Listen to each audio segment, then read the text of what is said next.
Glória a Deus. Receba uma lembrancinha com carinho, pode se assentar. Você se sinta aí honrado nesse momento, amém? Vou continuar falando algo para você, vou ser breve porque o tempo já correu e agora nesse tempo de live, né? É live que fala? A gente precisa ser breve nas ministrações. Alguém um dia já disse para mim, pastor, é muito tempo na internet. Vamos tentar melhorar isso em nome de Jesus, amém? Bom, eu quero só, hoje como o culto é um culto diferenciado, quero agradecer às irmãs, né? Fomos representados nesse dia, e nós estamos de fato vivendo um tempo de crescimento, um tempo de avanço. Existem missões internas e missões externas, né? Missões no país em que nós vivemos e missões nos países afora, e cada pessoa tem um chamamento da parte de Deus para isso. Mas o que é importante você entender? Você está inserido dentro de um projeto que nasceu no coração de Deus. A igreja não é uma criação humana, nunca foi uma criação do homem. É claro que hoje existem muitas coisas parecidas com a igreja, né, que foram criadas por homens, mas que não são igrejas, né, apenas parecem ser igrejas. E é importante a gente falar essas coisas para que você compreenda onde é que eu estou. Eu costumo dizer sempre que quando a pessoa não sabe para onde ele está indo, qualquer condução serve. Eu me lembro uma época, Nilson, quando eu era mais jovenzinho, você lembra do Horácio? Lembra dele ou não? E o Horácio, ele pegava Vale Transporte. Eu não sei se alguém aqui é dessa época. Vale Transporte, vinha uns tiquezinhos assim de vale, com os valores da passagem. E ele pegava muito Vale Transporte e ele não usava tudo. Nós tínhamos talvez 15, 16 anos, não lembro. E aí, chegava no final do mês, ele tinha um pacote de Vale Transporte. E aí ele ia pegar, vamos gastar isso, vamos. Aí a gente, o primeiro ônibus que aparecer, a gente pega. E ia, e ficava para lá e para cá. Lembra um dia que a gente pegou um ônibus, vamos descer só no ponto final. Não, vamos fazer assim, a gente vai até o final e depois a gente volta no mesmo ônibus. E a gente pegou um ônibus, foi lá para 12 de outubro na Lapa. E já eram umas 11 tarará da noite. Quando a gente chegou lá, a gente está dentro do ônibus e tal, descemos, né, e entramos, pagamos a passagem e subimos de novo. Aí estamos lá esperando. Aí daqui a pouco o cobrador sobe e falou assim, esse ônibus não vai para lugar nenhum, ele vai recolher. E era quase meia-noite, a gente estava lá na Lapa, irmão. Falei, e agora? Né? Então você vê, para quem não tem um destino, tanto faz como tanto fez, né? Qualquer igreja serve, qualquer lugar serve, qualquer palavra serve, não. Você precisa entender, você está inserido dentro de um projeto que foi gerado no coração de Deus. Então nós tivemos um tempo precioso, final de semana passado, que nós chamamos de jejum de 40 horas. E esse jejum é justamente para startar esse projeto dentro de nós. Esse ano tem sido diferente, né? Não dá para não falar sobre isso. Ficamos um tempo sem cultuar a Deus, sem entender os projetos, sem saber como que íamos fazer, mas orando, clamando a Deus, fazendo culto online, mantendo a igreja de pé e clamando ao Senhor para que as coisas aconteçam. Voltamos, recebemos uma palavra de Deus, como o pastor Wilson falou. Chegou o tempo do fogo do Espírito Santo, a quarentena acabou, a igreja vai continuar edificando, a igreja vai continuar fazendo a obra de Deus, e nós então retomamos com o jejum de 40 horas, retomamos a nossa agenda semestral, e aí esse período foi justamente para mobilizar a igreja e para mover o Espírito dentro de nós nesse tempo de jejum. Então o objetivo do jejum é marcar o tempo de iniciarmos o projeto de Deus, o semestre de edificação. E especificamente nesse jejum de 40 horas, Deus me deu uma palavra dizendo que o Senhor tanto iria edificar a igreja, como as nossas vidas. Eu desafiei os irmãos a jejuar pelos seus alvos pessoais. Quantos lembram disso? Diga amém. Então nós estamos nessa caminhada, tanto a nossa vida em particular, quanto a nossa vida na igreja. Vai ser um tempo de edificação e de crescimento. Quem crê, diga aleluia. Oh, glória a Deus. Então, como ministério de igreja, nós estamos envolvidos em um projeto que vai muito além daquilo que nós vivenciamos aqui na Videira de Jandira. Fazemos parte da Igreja Videira de São Paulo como um todo. E fazendo parte desse projeto, nós também iremos contribuir como igreja local para batizarmos pessoas, novas pessoas que irão fazer parte do reino de Deus. Vamos levar pessoas para o encontro, vamos levar pessoas para viverem um arrependimento genuíno. Como servos do Senhor, nós precisamos aprender que isso é uma das coisas mais importantes na nossa vida cristã. Quando você começa a servir ao Senhor, na medida que você vai amadurecendo, você vai entendendo a importância das coisas na casa de Deus. Você vai entendendo o que realmente importa, quais são as coisas que realmente estão no coração de Deus. E aí, então, você começa a se envolver com essas coisas. Na medida que você amadurece e começa a praticar as coisas que são importantes para o Senhor, você começa a frutificar. Você começa a gerar filhos para o Senhor, filhos para o reino de Deus. E na medida que você gera filhos, você amadurece mais. Por quê? Porque agora você vai cuidar de filhos.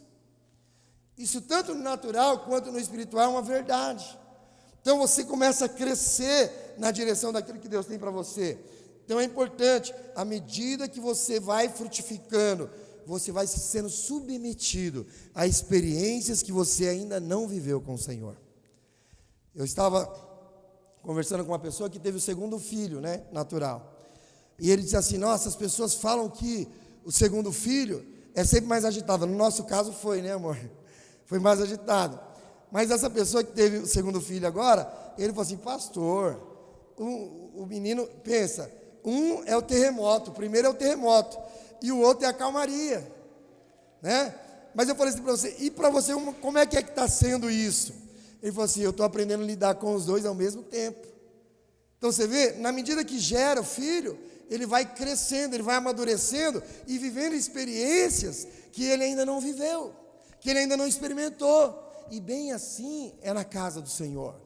Quanto mais você amadurece, quanto mais você frutifica, mais experiências com o Senhor, poderosas em Deus, você vai vivendo. Quando crescemos, frutificamos. Quando frutificamos, crescemos ainda mais, amadurecemos. E esse é um ciclo virtuoso dentro da casa do Senhor.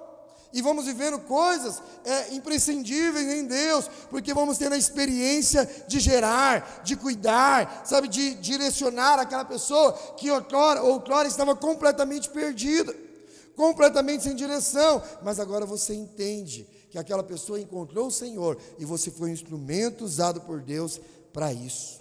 Você foi um instrumento usado por Deus para levar essa pessoa a nascer em Jesus Cristo, para viver todas as promessas que Ele tem reservado para ele. Hoje é um dia importante, já falei isso inúmeras vezes, e eu tenho que fazer um parênteses nisso, porque olha para você ver figuradamente como que as pessoas têm tratado essa questão de paternidade. Quando a gente trata a paternidade com desdém, nós desvalorizamos a importância de gerar. Uns não querem ser porque viveram experiências difíceis, ou porque o que se prega, o que se ensina acerca disso é contrário aos princípios de fato estabelecidos pelo Senhor. E aí a gente vai cada dia mais, o inimigo, o diabo, que se levantou contra tudo aquilo que Deus fez, que veio para matar, roubar e destruir, ele também vai tentar destruir esse princípio de Deus para as nossas vidas. E aí as pessoas, por não compreenderem bem isso, elas desvalorizam. Eu quero aqui fazer um parênteses, uma questão. Foi gerada uma polêmica nesse Dia dos Pais, Não quero discutir a polêmica, mas eu tenho muitas pessoas, amigos do Facebook, que teceram muitos comentários. Eu não faço questão de comentar absolutamente nada. Esse aqui é o meu ambiente de comentário. E aí o que mais bombou dos comentários foi mulheres revoltadas com os pais de seus filhos, E aí o que elas faziam? Elas generalizavam, como se todos os pais fossem exatamente igual à experiência que elas tiveram com o pai de seus filhos. Agora, existe uma porção de culpa nos homens? Existem. Por que existem? Porque eles nunca entenderam a responsabilidade da paternidade. Não importa a forma como foi gerado um filho, gerou-se um filho. Eu me lembro um dia que eu estava pregando sobre família, geração de filhos, e no final do culto, um rapaz que estava estudando direito, estava no final do curso de direito, e no final do curso faz muito TCC, assiste palestra, treinamentos e tal, e discutiam-se sobre a questão do aborto, a legalidade do aborto, E aí terminou e tal, a palavra, eu desci no final do culto e tal, da reunião, era uma palestra, uma ministração, e aí ele veio direto perguntar para mim, falou, pastor, o que o senhor acha, dessa questão do aborto? Eu falei para ele assim, é muito simples. O aborto simplesmente não deve existir, porque Deus não preparou ninguém para isso, né? E o aborto contraria as vontades e os princípios de Deus. Ele falou assim: mas pastor, em algumas situações, ele começou a colocar várias situações. Eu sei que esse assunto gera muita polêmica. Eu falei para ele: deixa eu te falar uma coisa. O organismo da mulher, eu não sou médico para explicar exatamente isso, mas eu entendo o princípio disso. Ela é preparada para pelo menos uma vez ao mês, pelo menos uma vez ao mês, chama de ovular, é isso? As mulheres podem me ajudar aí? E nesse dia em que a mulher está ovulando, se ela tiver um contato sexual, não importa a forma como foi esse contato sexual, o que vai acontecer? Ela vai ficar o quê? Grávida. Você já viu que teve situações que a pessoa se encontrou, foi o primeiro encontro, teve um relacionamento e de repente uma gravidez, não era nada sério, não era nada, mas ficou. Por quê? Porque exatamente nesse dia o organismo dela, que foi completamente preparado por Deus, estava ovulando. E ela então recebeu lá um sêmen, e o que aconteceu? Ela ficou? Por quê? Porque isso é uma forma que Deus criou todas as mulheres. E aí, como é que faz agora? Cuida. Por quê? Porque simplesmente ali foi a vontade de Deus. Eu não estou dizendo da forma que é a vontade de Deus, mas o gerar, sim, é a vontade de Deus. E aí nós falhamos, e é por isso que hoje a sociedade está nessa complicação toda. Todo mundo desvalorizando e pegando coisas completamente distantes daquilo que é o desejo de Deus para representar a paternidade. Por quê? Porque quem tem que representar de fato, não representa. Quem tem que ser de fato, não faz, porque não entende a importância disso. Não entende o valor de ser pai e de cuidar de um filho. E aí a gente tem isso. Aí quando a gente transfere isso para a paternidade espiritual, por que muitas pessoas têm dificuldade de ver Deus como pai? Justamente por isso. Por que muitas pessoas têm dificuldade de entender os filhos espirituais? Por causa dessa dificuldade. Quantos me entendem? Diga amém. Todo relacionamento, todo organismo saudável vai fazer o que, meu irmão? Vai gerar filhos. Vai gerar filhos. Então toda igreja que é saudável, ela gera filhos, filhos espirituais. O trabalho do diabo é denegrir, é destruir, é apagar a identidade do pai na vida dos filhos. Muitos pais permitem que isso aconteça, mas nós como igreja nos levantamos para fazer a diferença nessa geração. Nós estamos escrevendo uma nova história. Nós temos um novo rumo, uma nova direção. Deus está nos conduzindo e nós queremos manifestar o poder de Deus nessa geração. Nós andamos na contramão do mundo, porque assim é a vontade do Senhor. É assim a palavra do Senhor.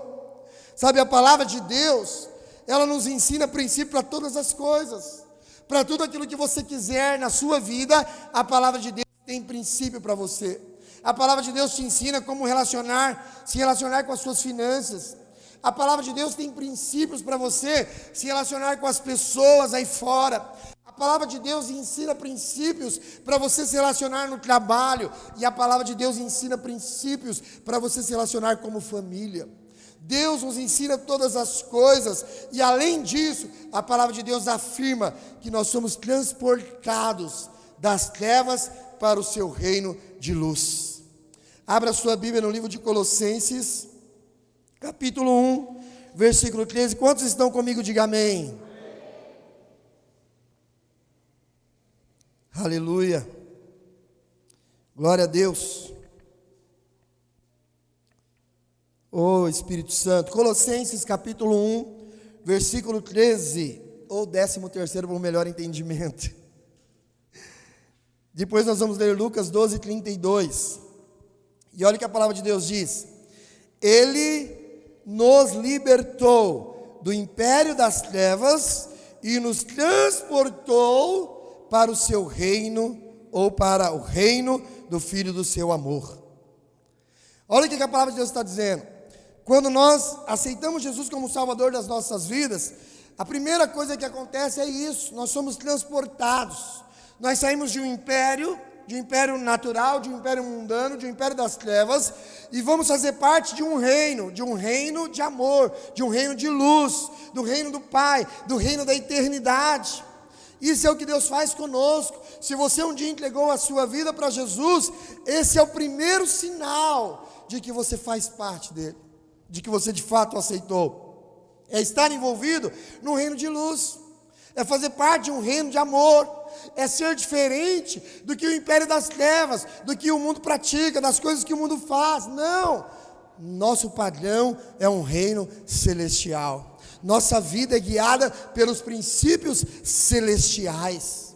Lucas 12:32 diz assim: não temais, Lucas 12:32, não temais, ó pequenino rebanho, porque o vosso Pai se agradou de dar-vos o seu reino.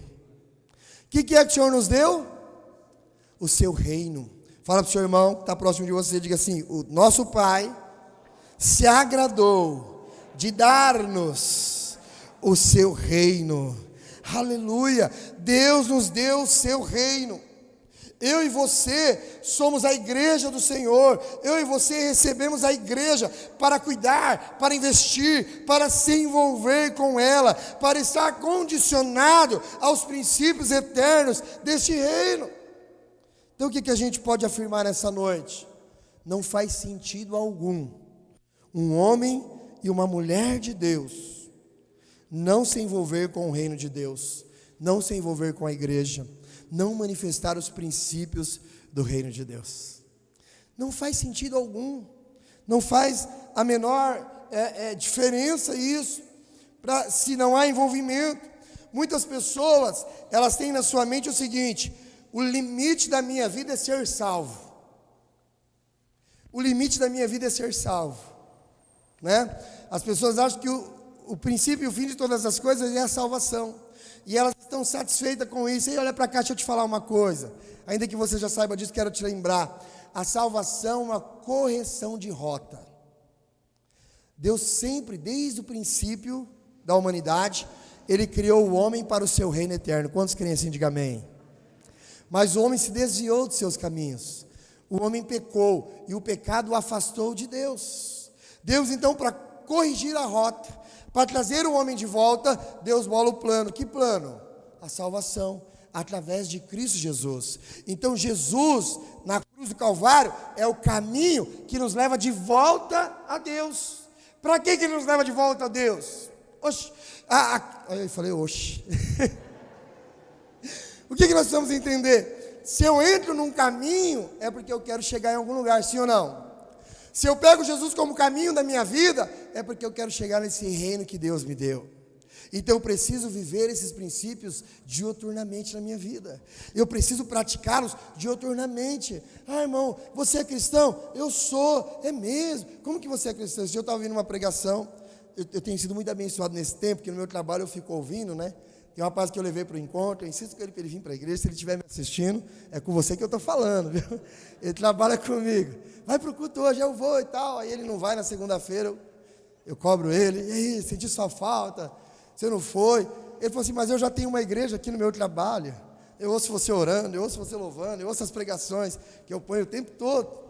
Esses dias eu estava ouvindo uma irmã pregar, minha esposa até que mencionou, e ela estava fazendo uma pregação sobre ser igreja. E essa mulher, ela trabalhava na Petrobras e foi trabalhar, oh meu Deus, esqueci o nome do país, Iraque, foi trabalhar no Iraque, e ela trabalhou por 3 anos lá, né?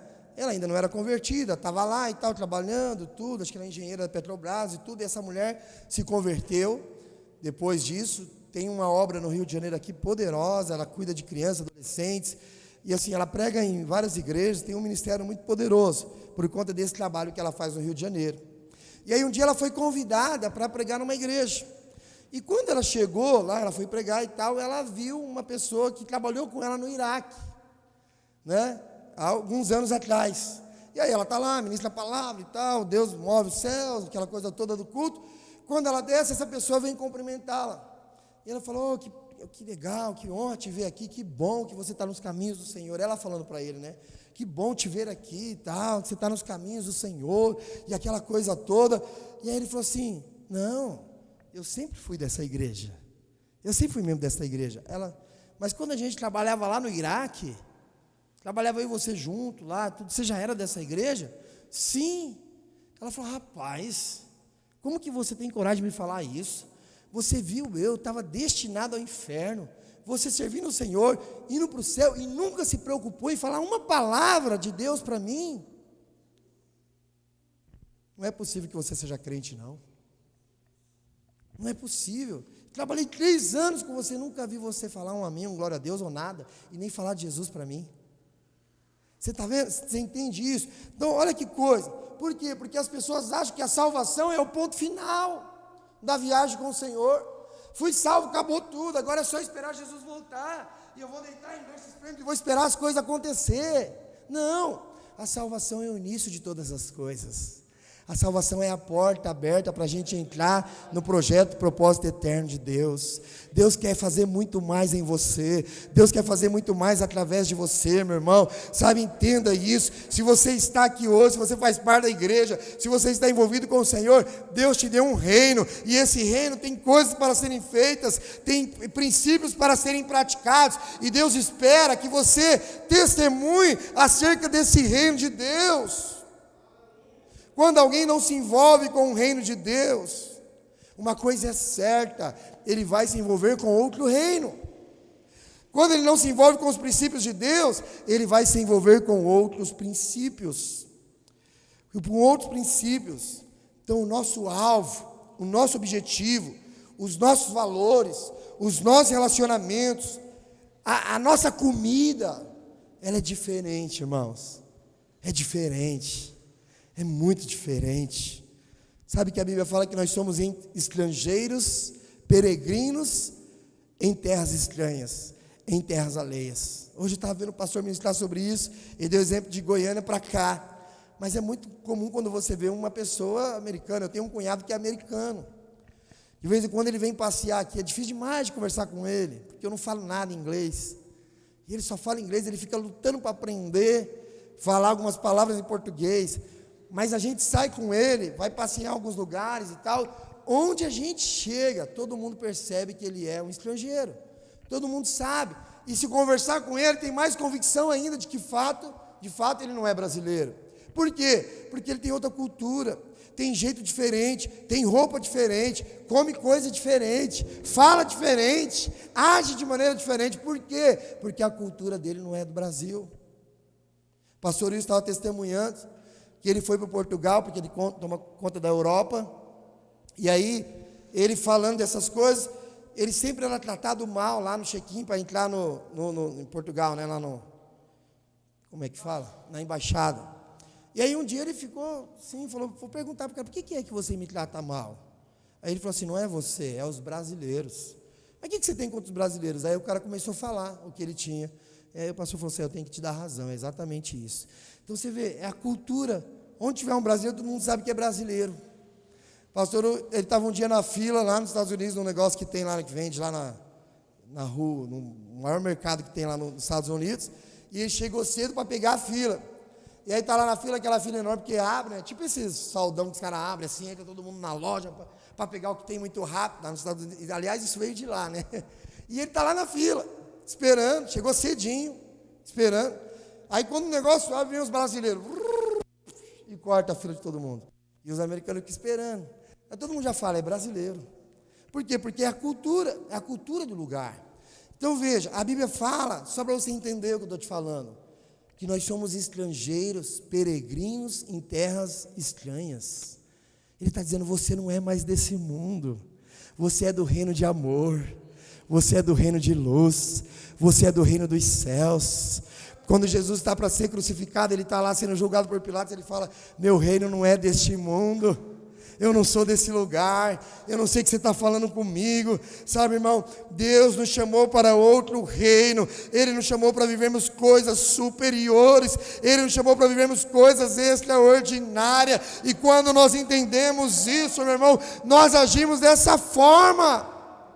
Não existe nada melhor do que nós vivemos de maneira profunda, completamente envolvida com tudo aquilo que faz parte do reino para nós, com tudo aquilo que Deus tem para as nossas vidas. Nada se compara às coisas celestiais que tem reservado para nós, ainda para esse tempo, com as coisas desse mundo. Alguém só troca as coisas desse mundo pelas coisas celestiais por não conhecer, por não entender esses princípios. Então eu quero te falar, meu irmão, nessa noite, o Espírito de Deus está aqui dizendo: você faz parte do reino de luz, você foi chamado das trevas para um reino de luz, essas coisas não fazem mais parte da sua vida, você tem um outro nome, você tem uma nova identidade, você tem uma outra família, você tem uma nova casa, as suas coisas são celestiais em Deus, aleluia, glória a Deus. Oh, aleluia! Precisamos viver isso de maneira intensa. Nós só vamos de fato fazer diferença, ou melhor, conquistarmos vidas, se nós só vamos de fato alcançarmos o batismo, né, dos 3.000 jovens e acrescentar os adultos, se de fato nós manifestarmos o reino do qual nós fazemos parte. Se nós vermos isso de maneira intensa, ao ponto das pessoas olharem para nós e entender aquilo que nós somos. Fala, meu, esse camarada é diferente, cara. Tem alguma coisa nele que eu não sei o que é. Puxa vida, as atitudes, a forma de falar. Meu Deus, eu me lembro um dia, para a honra e a glória do Senhor Jesus, eu fui visitar o meu primo, que mora num lugar aqui próximo a Barueri. E aí a gente saiu para visitar uma família do lado e cortamos um triozinho para chegar do outro lado. E aí nós estávamos mais ou menos em duas famílias indo para fazer a visita. E eu estou conversando com a pessoa, como eu converso com todo mundo naturalmente. E alguém lá de trás falou assim: quem é que está no nosso meio? Não é daqui não, essa pessoa. E eu não sabia que era comigo. Aí quando eu cheguei na casa da pessoa para fazer a visita, a gente saiu da casa da minha tia, vamos para lá. Aí a pessoa me chamou e falou assim: deixa eu te apresentar, esse aqui é meu primo e tal, ele é pastor e tal, tal, tal. Você vê, e eu nem percebo essas coisas, para a glória de Deus. Mas entende, nós somos coisas diferentes, né? Até quando estamos nervosos, né? Até quando estamos irritados. Não é verdade? Em vez da gente xingar, a gente fala: misericórdia, Deus, né? Estamos nervosos, sou Jesus na minha vida, não é? O linguajar muda completamente. Por quê? Porque nós fazemos parte de outro reino. Quantos me entendem? Diga amém. Eu quero dividir essa palavra em 2 tempos, porque é difícil nós falarmos de investimento, de dedicação à obra de Deus, se você não entender de onde que você é. Agora eu estava hoje orando por essa palavra, eu vou para o segundo tempo da palavra para terminar, porque eu não vou tomar muito tempo de vocês não. E eu comecei a orar no caminho, eu tive que ir lá em Cotinha antes do culto, para buscar essas revistas, eu estava orando. E o Senhor falou para mim assim: a minha igreja precisa mudar o aspecto fast food de ser hoje, fast food. Aí eu fiquei pensando, o que Deus está falando comigo? Nós estamos vivendo, e aí eu fui orando, o Senhor falando comigo, peguei aqui, indo para Cotia e tal, e o Senhor falando comigo: nós estamos em uma geração em que tudo precisa ser muito rápido. Tudo que você faz é muito rápido, né? A internet, assim, modificou as nossas vidas, e eu penso que isso é uma coisa que nunca mais vai ter volta. Você compra pela internet, na comunidade da sua casa, e aí você tem pressa para todas as coisas, até para comer, você para, você entra no drive-thru, né, que fala, e você nem desce do carro para pegar o lanche, sai comendo, e é uma série de coisas. Então nós somos uma geração agitada, apressada, e é por isso que o tempo passa muito rápido. Alguém já percebeu isso, sim ou não? Porque a gente faz um monte de coisa ao mesmo tempo por conta da internet. Hoje eu estava lá com meu filho, e aí uma irmã estava na minha casa, e ela pegou e comprou um negócio da Amazon para você assistir filmes, né? Que é melhor que Netflix. E aí ela falou, ela deu 2 direções para o meu filho. Fiz propaganda, né? E aí, ela falou, e aí ela foi explicar, entra aí que eu vou falar e tal, não sei o quê. Ela explicou e eu não entendi nada. Mas o meu filho Davi falou: não precisa não, eu já sei, então faz aí que eu quero ver. Tudo foi lá e rapidinho entrou no negócio. Falei: pai, mas eu não entendi nada do que ela falou, e ele já está lá, você vê? E ele às vezes está lá jogando e está falando no celular. Eu falei: você está conversando com quem? Não, pai, que eu estou aqui e tal, sei o quê. Meu Deus do céu, então é tudo muito rápido. Qual que é o problema? Nós trazemos isso para dentro da igreja, e aí nós temos muita pressa com as coisas, então nós não temos calma, nós não ficamos tranquilos na presença dEle, né? Calma, calma, não se desespere, tenha calma. A gente precisa ter calma, esperar, deixa Deus falar. Você entra no culto já pensando na hora de ir embora, pegar o Uber, você fica tarde, meu Deus, como eu vou chegar em casa, amanhã eu tenho que trabalhar. Você está aqui agora pensando no dia de amanhã, segunda-feira, não chegou ainda, e você não consegue parar para ouvir Deus.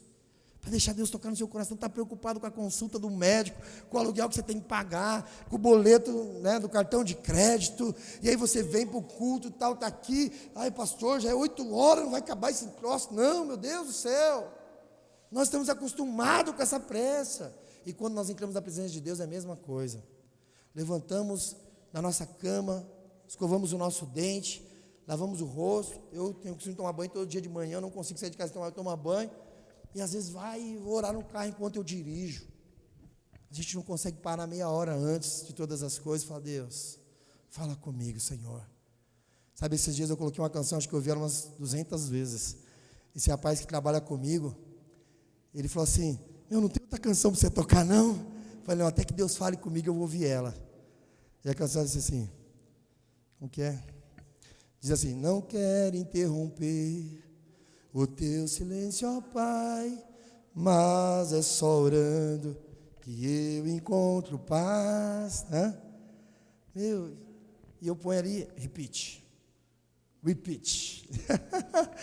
e fico, falo, Senhor, acalma o meu coração, acalma o meu coração, o vento está soprando, mas é te adorando que venço o mar da aflição. Acalma o meu coração, acalma o meu coração.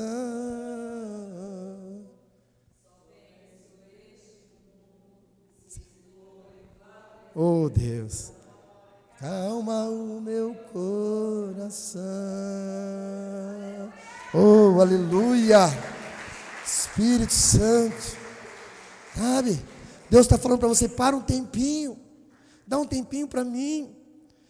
Sabe, não adianta você vir aqui e ouvir, olha, vamos evangelizar e vai produzir, vamos ofertar para missões e tudo. Eu nunca vou entender a importância dessas coisas se eu não viver de fato um relacionamento íntimo com meu paizinho querido lá no céu. Se eu não entender que ele é a coisa mais importante na minha vida, se eu der o mesmo tempo que eu dou para outras coisas, não que não tenha valor para você, eu não quero aqui desvalorizar nada do que você faz, me entenda por favor, entenda, as coisas têm valor, se você faz é porque tem, mas dê o mesmo tempo para ele, aprenda a ouvir o Senhor, e quando você ouvir alguém falando do chamado de Deus, do desafio da igreja, você vai compreender, por quê? Porque você vai conhecer o coração do seu Pai, você vai conhecer o coração daquele que te chamou das trevas para esse reino de luz. Você vai saber. Quando você vê alguém fazendo missões, você vai entender. Sabe, eu estava assistindo uma reportagem hoje. A China está vivendo talvez uma das maiores perseguições, né? Os evangélicos estão destruindo templos, perseguindo igreja. E um pastor estava dando um testemunho, dizendo, nós nunca vivemos um avivamento como nós estamos vivendo nesse tempo de perseguição. Olha que coisa. Sabe, irmãos, não espere chegar nesse tempo de perseguição aqui no Brasil para você viver o avivamento em Deus. Abra o seu coração enquanto antes. Deixa Deus falar com você. Sabe, receba Ele com vontade. Levante um pouquinho mais cedo, 10 minutos mais cedo. E para ouvir Ele. Sabe, fala. Semana, eu quero concluir com esse testemunho, que eu quero ainda passar. Preciso falar isso que o pastor pediu para eu falar. E aí eu estava orando, eu ia fazer alguns exames, eu preciso fazer uma pequena cirurgia e estou orando ao Senhor por conta disso. E eu estava ali e falei, Senhor, fala comigo, Deus. Fala comigo, acabou essa canção. Entrou uma live de uma pessoa que eu nunca vi, uma mulher. E aí na live ela falava assim, eu não sou acostumado a fazer essas coisas, live, é minha filha que faz isso, eu nem sabia quem era a filha dela e tal. E ela falando, mas Deus tocou no meu coração muito forte, quando Deus fala, eu respondo. E Deus só mandou fazer essa live aqui com você, porque você está me ouvindo aí, o Senhor está produzindo cura na sua vida. Não importa qual seja o diagnóstico médico que você recebeu, situação que você está passando, Deus está te curando. Deus vai fazer você passar por isso, né? Depois no final fui ver que ele é a mãe da Kemily. E foi um tempo assim de oração tão gostoso, na tapeçaria mesmo, parei o serviço, que orando, Deus, não deixa ninguém entrar aqui. Eu vou orar agora aqui com o Senhor, e passei ali mais ou menos uns 40 minutos, orando no trabalho, porque a gente precisa ouvir mais o Senhor. Quando nós entendemos isso, 3 coisas acontecem, ou 3 maneiras de participar desse projeto eterno de Deus. A primeira é quando alguém abre mão de tudo para viver em função da obra de Deus. Não são todas as pessoas que são chamadas para essa realidade, mas existem muitas pessoas. Um exemplo disso é os nossos missionários que estão no campo, que abriram mão de todas as coisas. A segunda forma é quando alguém, são aquelas pessoas que têm sua vida secular, seu trabalho, suas rotinas naturais, mas ela também divide o seu tempo para servir o Senhor. E nós temos muitas pessoas assim, são líderes de célula, discipuladores, obreiros, pessoas que têm o seu dia a dia dentro de uma normalidade, mas que estão servindo o Senhor, estão ali ombreando, lado a lado com a igreja, com aqueles que estão em tempo integral para a edificação do reino de Deus. E a terceira forma, são pessoas que não se envolvem diretamente, mas se envolvem investindo no reino de Deus, patrocinando aqueles que vão, patrocinando. E como é que eu posso saber qual é a forma que eu vou participar dessa edificação do reino de Deus? Só o Senhor pode te falar isso, meu irmão. Eu quero passar um vídeo antes da gente orar. Oh, Espírito Santo, aleluia. Peguei os irmãos de surpresa. Enquanto os irmãos preparam ali, queria que você assistisse, e você vai ver o pastor Antônio Afione falando um pouco disso, mas hoje só vinha São Paulo, que é liderado pelo pastor Wilson, que está na Europa Ocidental e vai agora para a Oriental, é isso? Ele nós já temos 9 igrejas em outros países, e agora está abrindo uma, já tem pessoas lá. A última que vai abrir agora, a partir do ano que vem, o pastor Roberto Giovanelli vai estar indo para lá, para começar uma igreja na Romênia, mas já tem pessoas lá, os abridores de caminho, que nós chamamos. Então, queria que você assistisse o vídeo, é rapidinho, e nós encerramos orando para que o Espírito de Deus venha consolidar isso em nosso coração.